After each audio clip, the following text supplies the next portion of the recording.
When it comes to women's health, there's one thing that we are incredibly bad at, and that's talking about it. We're all just told women, pain is normal. You just have to deal with it. How many years did you suffer? 10 years? Oh my God. Half the world is female, and yet our bodies, our body parts, and our health issues are still somehow embarrassing and a bit taboo. I mean, I'm a 53-year-old woman and I didn't know what the vulva was. I'm Cherry Healey, and I'm going to be meeting women who break the silence. Everyone should have a happy vagina. That is the best quote ever. You can't be happy with an unhappy vagina. And share their stories. We're talking about something that's about a football size. And we discover what help they can get. It's wonderful. I can cross my legs. This time, I discover the hidden impact of a shockingly common condition, endometriosis. The pain you're talking to me about is the kind of pain where somebody wants to end their life. Yeah. I had no idea it was that bad. Journalist and presenter Kate Thornton opens up about the perimenopause. I want to find out what I can do for myself. I want to be me again. And a team of women with incontinence put products that claim to help to the test.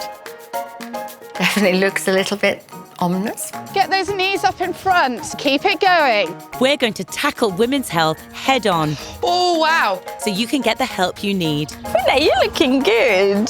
It's time to bust the taboos and get talking.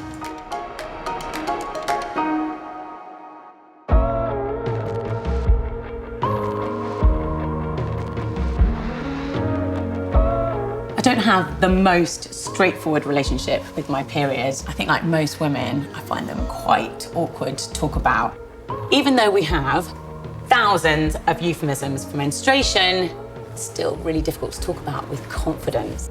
And it's this taboo that can stop women getting the help they need when they really need it. For every woman, menstruation is unique to them. Periods can be long and short, heavy and light. It's all considered normal. But some will experience blood loss so severe that problematic periods can have a dramatic impact on their lives. I'm meeting a leading consultant gynecologist and surgeon, Dr. Tarek Miskri, to find out more. So I'm on my period at the moment. Today is my heaviest day. Got a medium tampon in. I don't need a sanitary pad. I'll have another day tomorrow and then maybe it'll trail off. When is it classified as a problem? When is a heavy period an issue? Well, if we took the medical definition, that's more than 80 mils of blood loss in a period. And of course, that's totally impractical. Not many women measure their periods. But what it practically means is bleeding that's sufficient to interfere with quality of life. Some women bleed 500 mils in a period. How does the body cope with that? We talk about, do you have flooding? Oh, Lord, oh, Lord. You do get women going to A&E with their period. Let's say there's 100 women in a room. How many of those women have problematic periods? Best estimates would say 20% of those women, if not more. I mean, that's a lot. How many of those women are going to get help? One of them. One of them. Tarek, that's such a shocking stat. Why do so few women get help when they need it? It's difficult for an individual perhaps to assess whether their period is normal or not, because how do you compare it? There's that. I think there's embarrassment as well. You have women who have been living with awful symptoms for 10 years. It's affecting their work, their relationships, major, major impact on quality of life. Gosh, I had no idea it could get that bad. There are a number of disorders that can cause unusually heavy periods, and one of these is staggeringly common. Endometriosis affects 1.5 million women in Britain, making it as common as diabetes. Today, I'm off to meet a group who all suffer from this hidden condition to find out more. Hello. Hello. I hope it's all right for me to join you. What is it like living with endometriosis? Where do we start? I know. Where do you start? It affects every single part of your life. It can happen to anyone, it can happen anywhere, and nobody really knows why.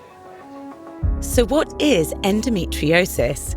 It's a disorder where tissue, similar to the lining of the uterus, grows in other parts of the body, from the ovaries and fallopian tubes to even further afield, like the bladder and intestines. It can result in crippling pain, as well as heavy and prolonged periods. first started going to the doctor about my periods when I was 16, they were just so heavy. I would throw up from pain. I'd miss school. Oh my God. I was about 14 and I had a period that was 12 days long. As I got older, I just had the most horrific period pain. Helen, when did you start to realise something wasn't right? When I was 16. We talk about butt lightning, where it's just like shooting pains up your vagina. I was in and out of an A&E. At my worst point, I was on 25 tablets a day. I used to burn myself with the hot water bottle because that was the nicer pain. It was the worst. I had a dog and he kept me alive. What do you mean he kept you alive? Do you think you wouldn't have been able to cope with it? No. Oh, God, that's really hard to hear. Oh, darling. That's just awful. Oh, God, I just think of my daughter and I think of all those women. I had no idea it was that bad. Endometriosis is the second most common gynecological condition in the UK. But because there's a range of symptoms, it's often mistaken for other chronic conditions. The road to diagnosis can be long and takes a shocking average of 8 years. So when did you get your diagnosis? When I was 26, so 10 years after my first GP visit. God, Helen, I'm so angry for you. Getting a diagnosis is horrifying, and at the same time, it really validates It's so you. empowering. It's one of those moments where you go, oh my God, I hate that I have to live with this, but finally someone's given a name for it, and it's not just in my head. Yeah. Treatment can involve surgery to remove the endometrial tissue, but this often grows back. There's no cure. We just have surgery periodically. How many surgeries have you had between you? I've had 5 surgeries in total. Between us, we've had 16. I can't believe so many people suffer from this. It's like this hidden thing. I had absolutely no idea that endometriosis was so debilitating for some women. And it broke my heart to hear Helen say that at one point the pain was so severe she wasn't sure she could carry on living. But Helen has found a way to manage that pain, and I'm going to meet up with her later to find out how.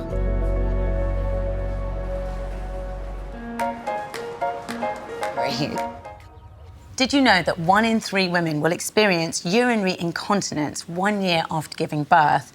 And 3/4 of those women will experience incontinence up to 12 years after giving birth. Urinary incontinence can be caused by weakened pelvic floor or bladder muscles, which no longer support the bladder and urethra properly, causing unwanted leaks.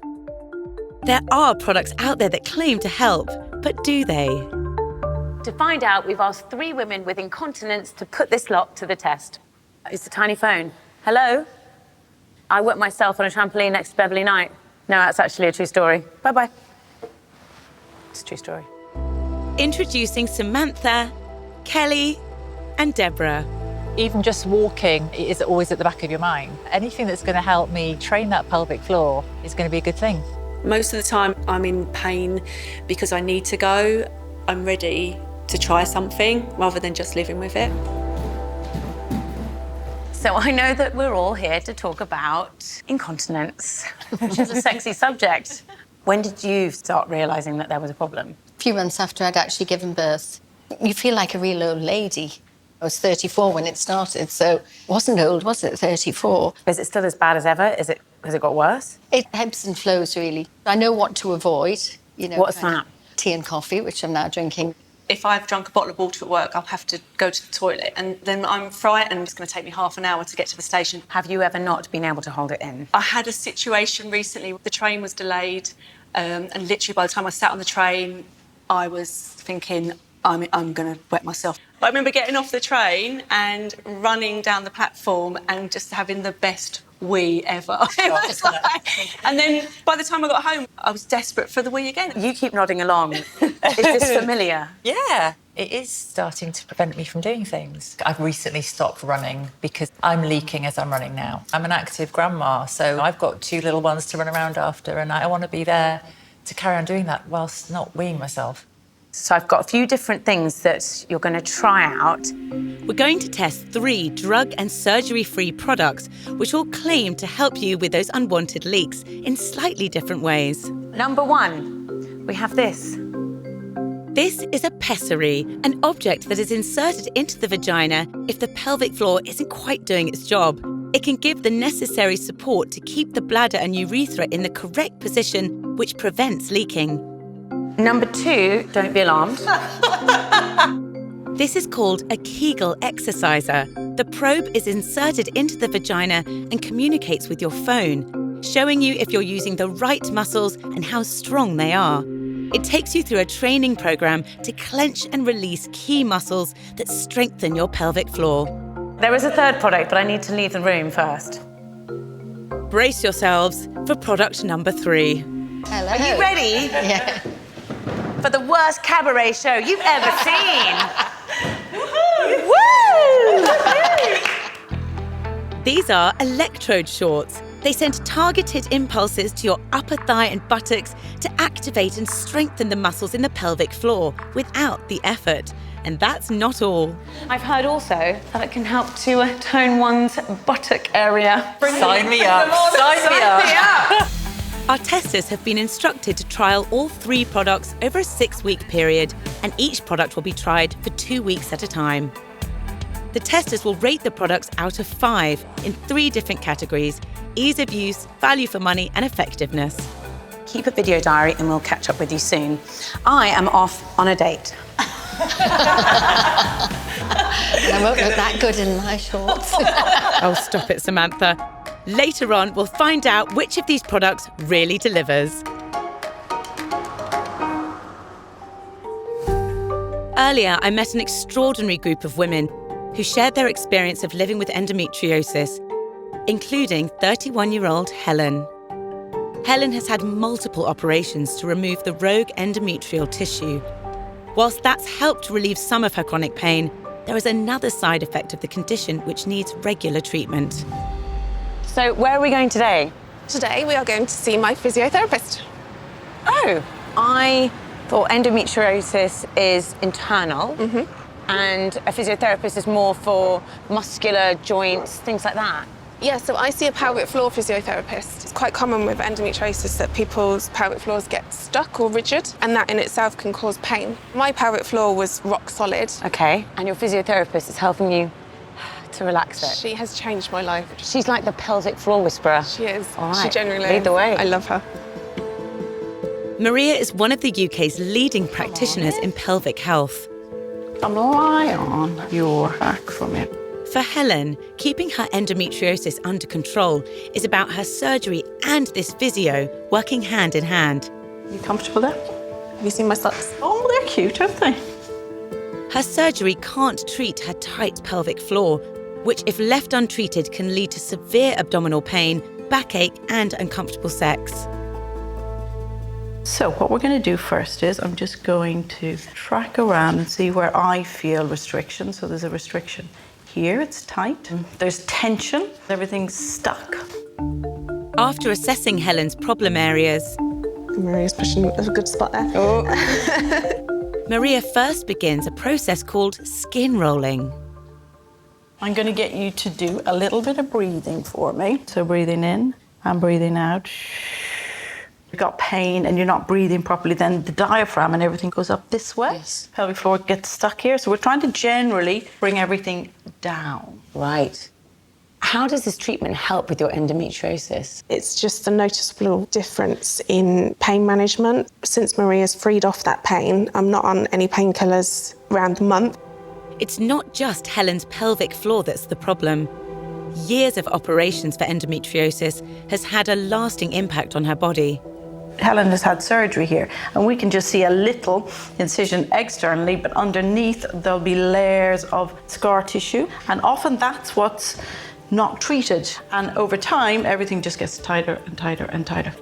But there is a specialist piece of kit that, along with a massage, can help with the tightness. I'm going to get you into your suit to do some endermology, okay? What is that? This is I call them the Britney suits, don't I? How is anyone supposed to get into that? I don't even know what to say, but good luck. Thanks. Endomology helps to break down the scar tissue that can be left after surgery, I'm going to start with you on your tummy. reducing the pain by releasing the tightness around the affected area. It looks absolutely delightful. Yes, there it is. Are you having an absolutely lovely time? I tell you what, I'm having the best day out. I had no idea that endometriosis caused so much havoc throughout the whole body. Yes, exactly. And it's difficult to find good multidisciplinary teams to manage it. Helen's ongoing battle with endometriosis is likely to mean more operations in the future. But through this combination of surgical and physio treatment, she's able to manage the pain without medication. Physiotherapy can't cure endo. What we can do is treat the pain, keep patients active so they can plan their activities, so that they can live lives. It's clear that Helen's life has been transformed by surgery and physiotherapy. But further research into endometriosis is crucial. While there is no cure, any help to manage its debilitating symptoms can offer a vital lifeline to people like Helen. After centuries of suffering in silence, it does feel like there's now a conversation about menopause, which is long overdue. But even so many of the symptoms are misunderstood. But that's all about to change as some famous faces open up about their experiences. And that includes journalist and broadcaster Kate Thornton, who has been dealing with perimenopause, the process during which the body makes the transition to the menopause, with life-changing symptoms that can be just as dramatic. For me, the perimenopause has felt like I have been burgled. Someone has stolen my mind, my body, my soul. The perimenopause is characterised by fluctuating hormones, leaving women with a multitude of symptoms. Not everyone will suffer from them, but they can come in all shapes and sizes, from erratic periods to hot flushes. Kate's been suffering from panic attacks and mood swings, but it was brain fog and memory loss that had the biggest impact on her life. First of all, it started with little things like walking into a room going, what have I come in here for? Walking around the supermarket going, what was it I said I needed? What was it I said I needed? Then I started to rely more and more heavily on writing things down. It got so bad that my kitchen looks like an incident room. It's covered in Post-its because I have no confidence in my ability to remember anything. Whilst the cognitive symptoms affected every part of Kate's life, the effect on her work has been the most challenging. It's a horrible thing to lose your memory. It feels like you're losing your mind, especially when your job is remembering and speaking. And I couldn't remember what I was trying to say. Every day, you take another bite out of your confidence. Shame sits at the heart of this as a life chapter, but it doesn't need to be like that. I want to start living with perimenopause like it's 2022, not 1822. Kate was prescribed HRT, hormone replacement therapy, which has helped, but it's not a cure-all, and Kate wants to find other ways to manage her symptoms. Lots of other women out there sharing information. I want to find out what else I can do for myself. I want to be me again. We'll find out what she discovers later.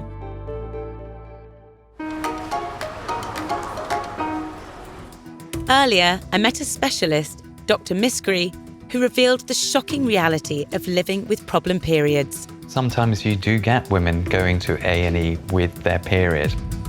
One of Dr. Miskry's patients, Kindy, knows only too well what it's like to suffer from heavy periods. In university, I started out wearing tampons, but then I realized I am bleeding quite heavy. I can't just wear a normal tampon, so I used to wear the tampons and the pad. As you can see, this is quite bulky. Carrying a thick pad all the time is a bit embarrassing. And I'm not just using one, I'm actually using two at a time. And having to change, not like everyone, maybe every 3-4 hours, but every hour. A few years ago, I was at work and my boss looked at me and she just said, "You don't look well." I became dizzy. I went to the GP and they informed me that I was anemic. I took iron tablets and I got a scan and I was told that, oh, you have fibroids.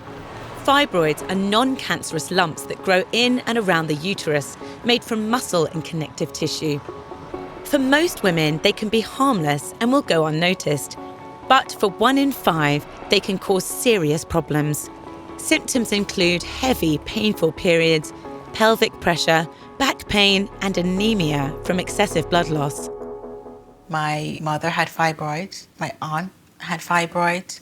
So you kind of normalize it, thinking it's okay for the heavy bleeding. It's okay to be changing your pad every hour. And it's only until I have discussion with other women that I realize that this is actually something that I need to address. Kindy's blood loss and dizzy spells became so bad that finally she had to take action. She had an operation to surgically remove the fibroids. Today, she's back for a post-op consultation with Dr. Miskry to find out if it was a success, and I've been invited to join her. It's so nice to meet you. Nice to meet you. Now, I know that you've had your fibroids removed really recently. How are you feeling right now? Well, it's only been a little over 2 weeks since my surgery. My first week was extremely difficult. I was in the hospital for about 3 days, just trying to manage the pain. How are you feeling now? Much, much better. So glad. So, yeah. She's about to find out from Dr. Miskry if her surgery went well and what her prognosis might be. Bit nervous. Kind of don't know what's happening, but I'm very hopeful and just hoping that, of course, everything was a success. So, yeah. Well, should we go and see him? Yes. See what he's got to say? Yes.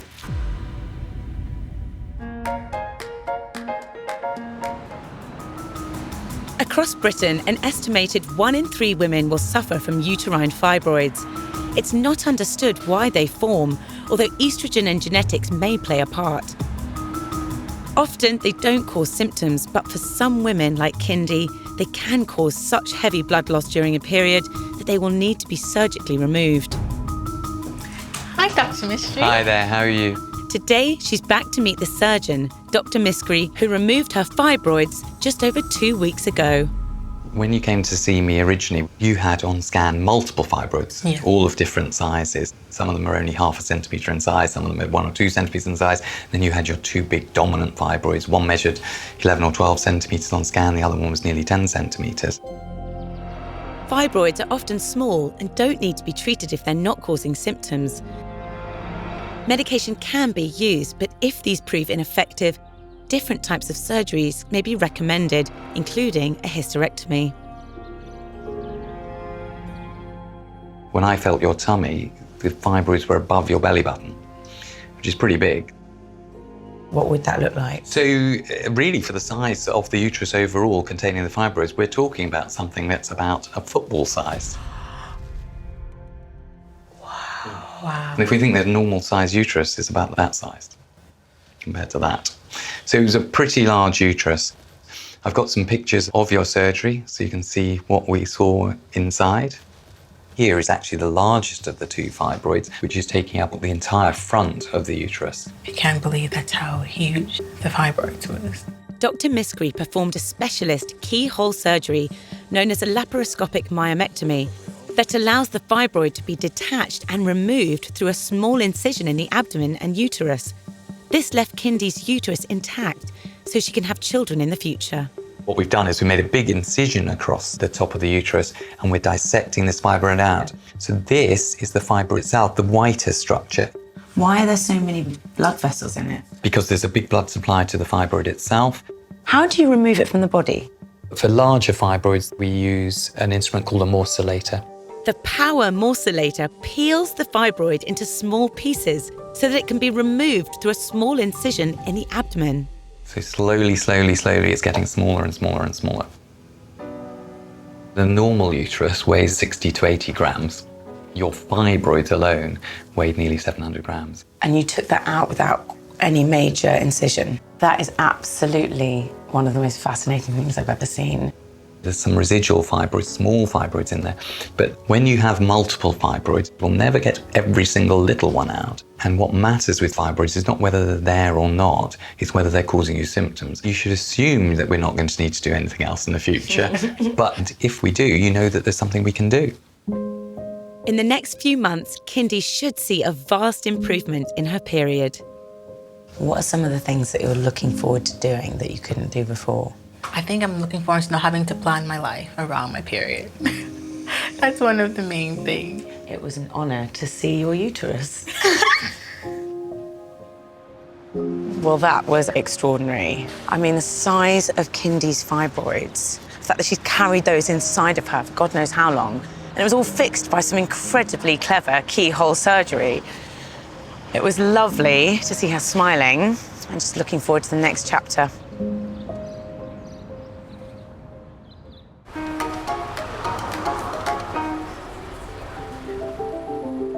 Earlier we met Samantha, Kelly and Deborah, all of whom suffer from urinary incontinence. They're test driving 3 different products that claim to reduce unwanted leaks. The electronic Kegel exerciser helps you to identify your pelvic floor muscles. The stronger they are, the less you'll leak. They're also trying out shorts that send impulses to contract those pelvic floor muscles and strengthen them for you. And finally, a more direct approach. They're trying a pessary that is inserted inside the vagina, repositioning and supporting the bladder to physically stop the leaking. Come on then. Roxy, come on. Incontinence has affected all aspects of these ladies' lives. Literally just leave the house and need to go to the toilet. I know I need to drink water, but I'm stopping myself because of the fear of thinking I'm going to wet myself when I'm out and about. Living with incontinence as a relatively young grandma it's no fun really.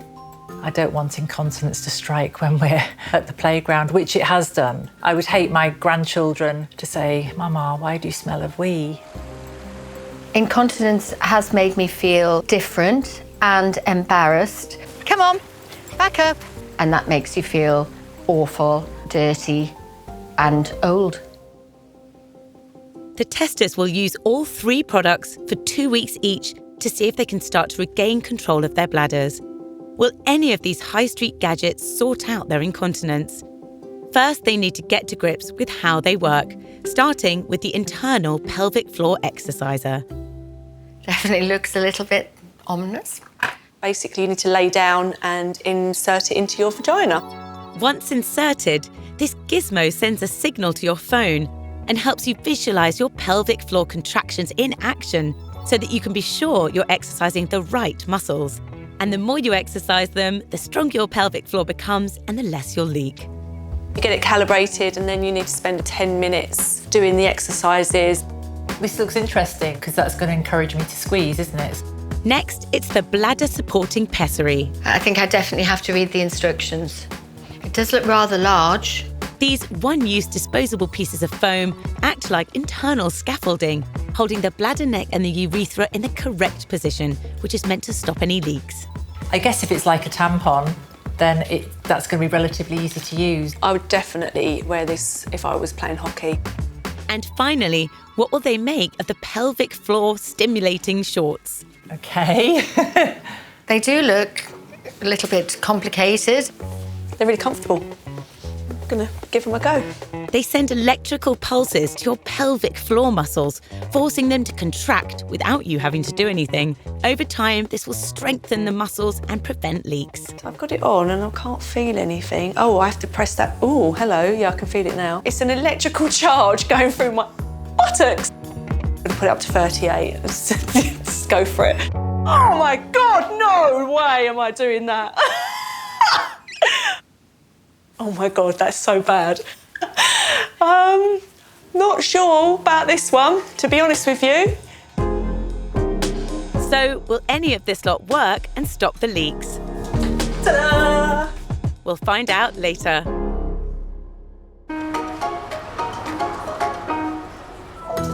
Kate Thornton has been looking for solutions to the challenges of the perimenopause. It's a horrible thing to lose your memory.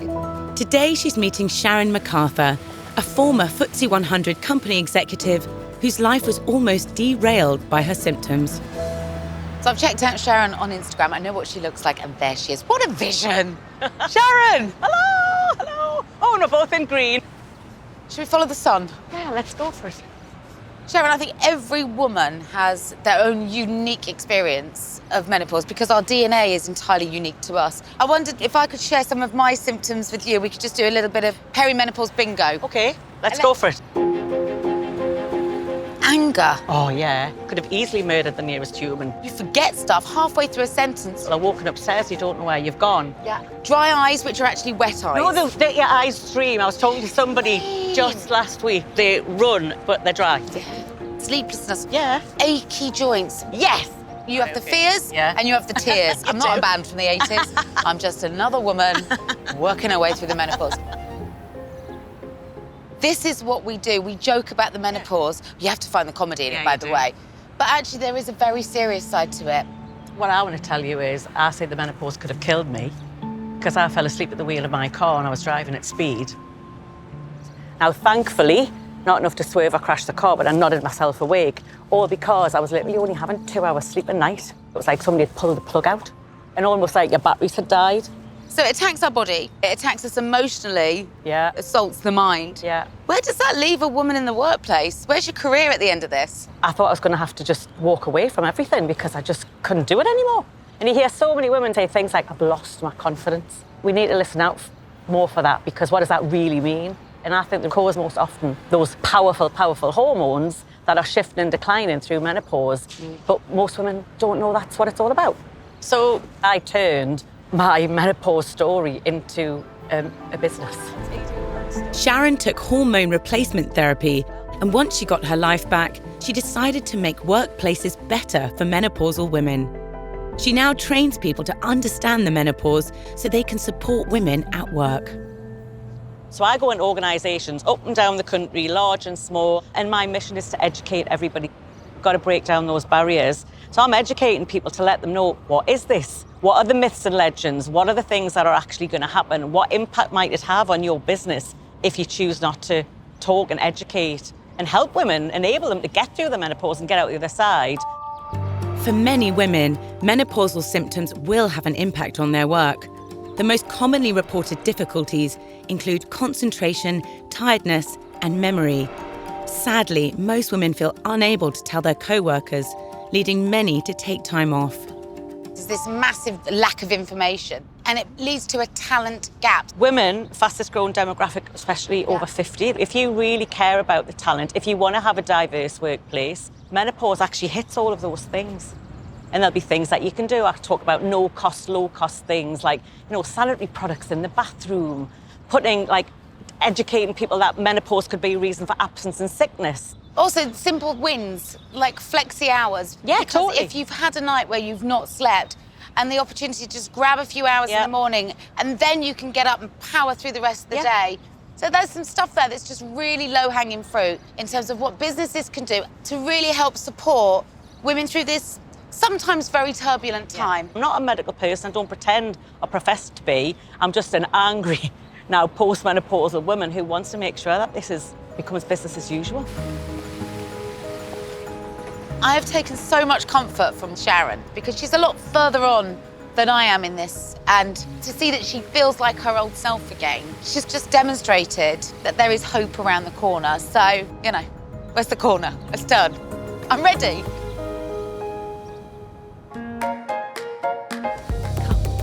Getting used to our bodies changing at any age can be a shock.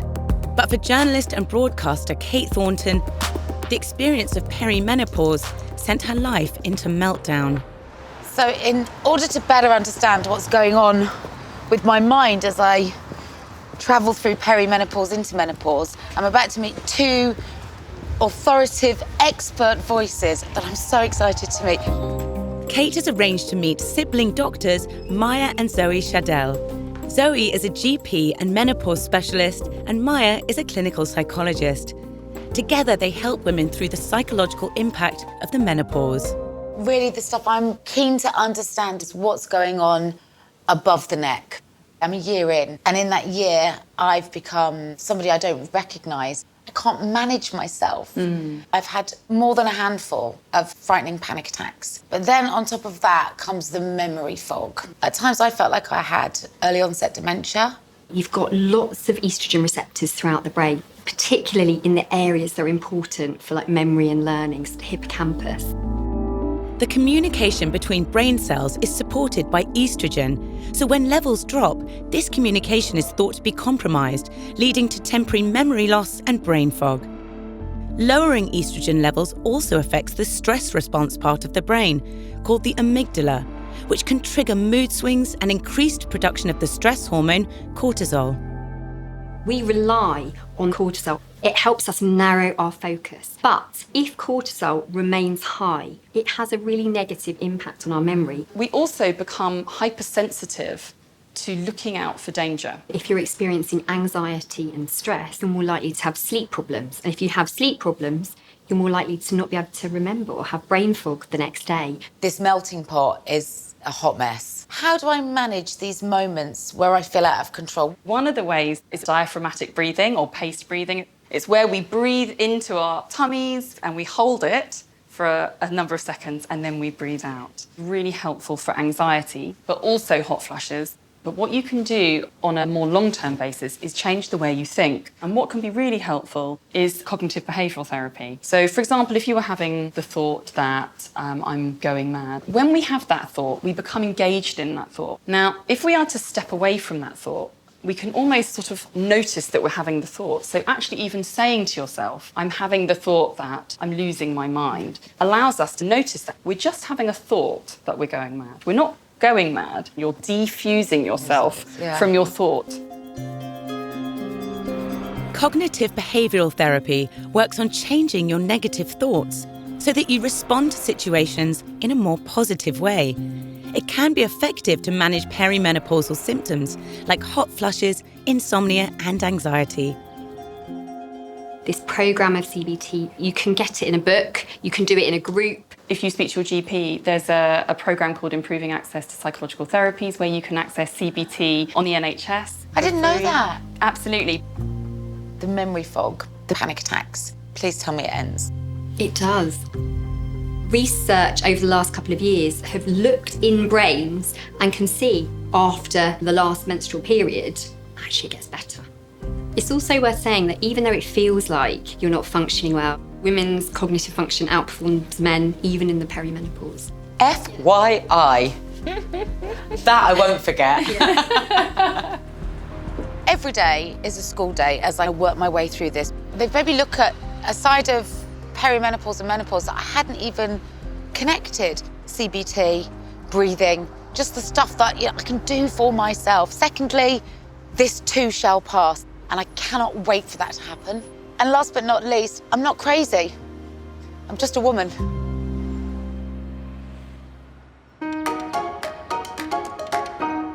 Six weeks ago, I enlisted 3 brave women who have been suffering with leaky bladders for years. They've been testing out the latest high street incontinence gadgets to see if they really help improve bladder control. There's Samantha. I am currently wearing my Innovo shorts. I'm sorry, I'm trying not to giggle. Deborah. Definitely have a little dust bag, so you can actually discreetly put this in your handbag. And Kelly. I just played hockey.